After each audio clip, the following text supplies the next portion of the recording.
ऐसी महंगी कार लेने के लिए जरूरी नहीं है कि आप कुछ बड़ा काम ही करें। इतनी आमिर पर्सनालिटी होकर भी आप ऐसे कचरे वाला बनकर क्यों घूमना चाहते हो आदर्श भाई? तुम केवल मेरे नीचे नौकरी करने में ध्यान दो, ज्यादा पर्सनल मत हो। मेरी क्रेडिट कार्ड से मन भर शॉपिंग करो, बाकी तुम सब पूरे मन से सफाई करो। एक भी कचराया नहीं बचना चाहिए। तुम साइड हटो ना आदर्श, मेरे सफाई के बीच में क्यों घुस रहे हो? ओके सॉरी यार, अब नीचे पड़ा बोतल रुक उठाओ। जाओ शिवांगी, तुम तो बहुत बेइज्जती वाला काम करती हो। तुम स्कूल में टॉपर थी तो मैंने कभी नहीं सोचा कि तुम ऐसा भी करोगी। हाँ। मैं वही करती हूँ जिस काम में मुझे मजा आता है। तुम्हारी तरह दूसरों के काम में उंगल करना पसंद नहीं है मुझे। तुम मुझसे बदतमीजी मत करो शिवांगी, नहीं तो तुम्हें अपने घर की नौकरानी बना दूंगी। तुम्हारी इतनी औकात नहीं है कि तुम मुझे काम में रख सको। अच्छा, तो अब तुम्हें मेरी असली औकात देखनी है। तुम जरा एक बार मेरे हाथों का डायमंड रिंग तो देखो, जितनी इस अकेली रिंग की कॉस्ट है। इतने रुपए तो तुमने अपनी पूरी जिंदगी में नहीं देखे होंगे। देखो सॉरी मान्या, तो तुम्हारी ईगो हर्ट हो गई, बट तू है कौन रे? मुझे और तंग मत करो। तुम लोग मुझे हल्के में ले रहे हो ना। पहले एक बार मेरे घर का नजारा देखो। मेरा घर इतना लग्जरियस है कि जितना तुमने कभी सपने में भी इमेजिन नहीं किया होगा। तुम तो बहुत अमीर हो यार। मैं बचपन से ही अमीर हूँ, बट कभी तुम्हारे सामने जताया नहीं। ये घर तो जाना पहचाना लगता है। ये औरत बहुत लंबा झूठ बोल रही है। अगर तुम सच में बहुत बड़ी पार्टी हो तो हमें कभी अपने घर घुमाने ले चलो। बट हमें नहीं जाना आदर्श। मेरे पास जो क्रेडिट कार्ड है उनसे तुम अनलिमिटेड खरीदारी कर सकती हो। ये क्रेडिट कार्ड भी मैंने मनीष को दिया था। तुम पागल हो क्या? उसके घर जाने के लिए हाँ क्यों कर दिए? देखो ना, वह कब से बज रही थी। अब घर जाकर उसकी असलियत पता चलेगी। झूठ तो कहीं भी बोला जा सकता है गाइस। मैं घर भी झूठ में ही अपना बता रही। तुम गरीबों को ऐसे बड़े घर दोबारा कभी देखने को नहीं मिलेंगे। अगर तुम चाहो तो मैं तुम्हें यहाँ साफ सफाई का नौकरी दे सकती हूँ। हमें तुमसे कोई नौकरी नहीं चाहिए। काम डाउन शिवांगी, हम तुम्हारे घर में नाश्ता करना चाहते हैं। तुम जल्दी से नाश्ता लगाओ मान्या। अब इन सभी के लिए क्या ही नाश्ता बनाऊं यार। आइडिया, मैं तुम्हें हमारे घर का फ्रेश स्ट्रॉबेरी खिलाता हूँ। ऐसा ताज़ा फल तुमने बाहर कभी नहीं खाया होगा। तुम इतने मुरझाए स्ट्रॉबेरी को ताज़ा समझती हो क्या? वो तो अभी यहाँ के गर्मी में मुरझा गई है। हम इन्हें सीधा दूसरे कंट्री से इम्पोर्ट करवाते हैं। मुझे तुम्हारी बातों में बिल्कुल भी भरोसा नहीं है। तुम सच बोल रही हो तो 4 किलो मेरे लिए भी मंगा देना यार। तुम्हारी चाल अच्छी थी, बट विदेशी डिलीवरी सिर्फ हम जैसे अमीर पर्सनैलिटी को ही मिल पाती है। अच्छा जी, मतलब फुल बहानों के साथ में बेवकूफ बनाया जा रहा है। लगता है फाइनली मेरा बॉयफ्रेंड आ गया। आई मिस यू बाबू। देखो, आज मैं गरीबों को खाने पर बुलाया है। ओह वेट, ये तो मेरे बॉस मिस्टर आदर्श है। अरे सर जी, आप यहाँ कैसे? मैं अपने घर में ही कैसे पहुँचा, ये तो तुम्हें अपनी गर्लफ्रेंड से पूछना चाहिए। मैं बहुत दुखी हूँ कि मैंने उसे बहुत झूठ बोला है। ये भी कि ये घर आपका नहीं बल्कि मेरा है। ये तुमने गलत किया। तुम धोखेबाज हो मनीष। तो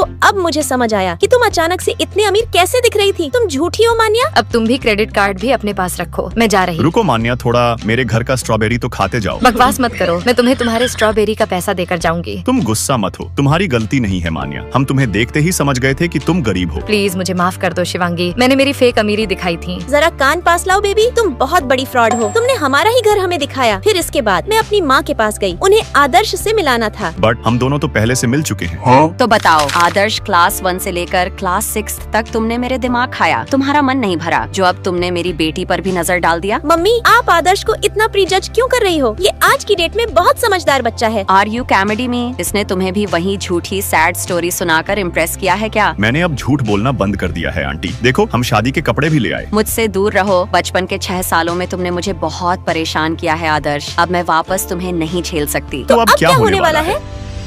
अर्पिता जी ने पिछले 20 सालों से हमारे स्कूल में एज इंग्लिश टीचर सर्व किया है। अब उनके लिए एक सम्मान 100 अरेंज किया जाएगा। मम्मी कमाल है, मम्मी जी बेस्ट है। अर्पिता माँ सबसे जबरदस्त है, कतई जहर। अर्पिता मैडम तारीफ के लायक है। आप भी इनके लिए 2 शब्द कह सकते हैं। मैं 200 शब्दों का निबंध लिख कर आया हूँ। जबरदस्ती हरकतें मत करो आदर्श। इन सब से मैं तुम्हें दामाद नहीं बना लूंगी। तो बोलिए मुझे और क्या करना है आपको इम्प्रेस करने के लिए? मेरी बेटी के साथ कड़ल थोड़ा काम किया करो। ओले मेरी जान, मम्मी ने कड़ल का याद दिलाकर शर्माने पर मजबूर कर दिया। आपको लाइन में खड़े होने की क्या जरूरत माँ, आप मेरा प्लेट ले लीजिए। मैं अपना खाना खुद ले सकती हूँ, तुम्हारी जरूरत नहीं है मुझे। तो एटलीस्ट मुझे आपकी बुक्स कैरी करने दीजिए। तुम हर वक्त आकर मुझे इरिटेट मत करो ना यार। तुम इस तरह मुझे इम्प्रेस नहीं कर सकते, क्योंकि मैं तुम्हें पसंद ही नहीं करना चाहती बेटा। तुमने बचपन में ही मेरे सामने अपनी पूरी इमेज गिरा दी थी। माना मैं बचपन में बहुत शरारती था, बट अब तो मैं बिल्कुल समझदार हो गया हूँ यार। आंटी को मुझे एक मौका तो देना चाहिए। आज मैं बहुत खुश हूँ। हेलो जी, मैंने आज आपके लिए गोभी पराठा बनाया है। व्हाट द हेल, गोभी का पराठा मेरा फेवरेट है। फिर तुम इस मोटू सर के लिए क्यों बना रही हो शिवांगी? अब मोटू सर मेरे पार्टनर बनने जा रहे हैं। इनके चमकते टकले और मोटी तोंद ने माँ को इम्प्रेस कर दिया। तुम बुरा मत मानो आदर्श, तुम भी मेरे जैसे बनो और दूसरी क्यूटी पटा लो। मुझे मेरी ओरिजिनल क्यूटी शिवानी ही चाहिए। तुम्हारे कह देने से शिवांगी तुम्हारी नहीं होने वाली। मैंने बेटी के लिए दूसरा लड़का चुना है। बट शिवांगी मेरी है। अब ये मेरी है आदर्श। हमारे इस हरकत को सभी स्टूडेंट्स किसी पिक्चर की तरह एंजॉय कर रहे हैं। और अब तुम्हें अपने फोन हमें हमें देने होंगे गाइस। लो आंटी, आपके स्टूडेंट का फोन। देखो मम्मी, हमने साथ में कितना अच्छा काम किया। हाँ, स्कूल में तो तुमने अच्छा टीम वर्क किया, बट जरूरी नहीं है कि हम रियल में कमाल की जोड़ी है आंटी। मैं शिवांगी को खुश रखूंगा। बाकी सभी ऐसे ही उत्तम कहानी देखने के लिए लाइक सब्सक्राइब कर अपने राज्य के नाम के साथ मदर इन लॉ कमेंट करें।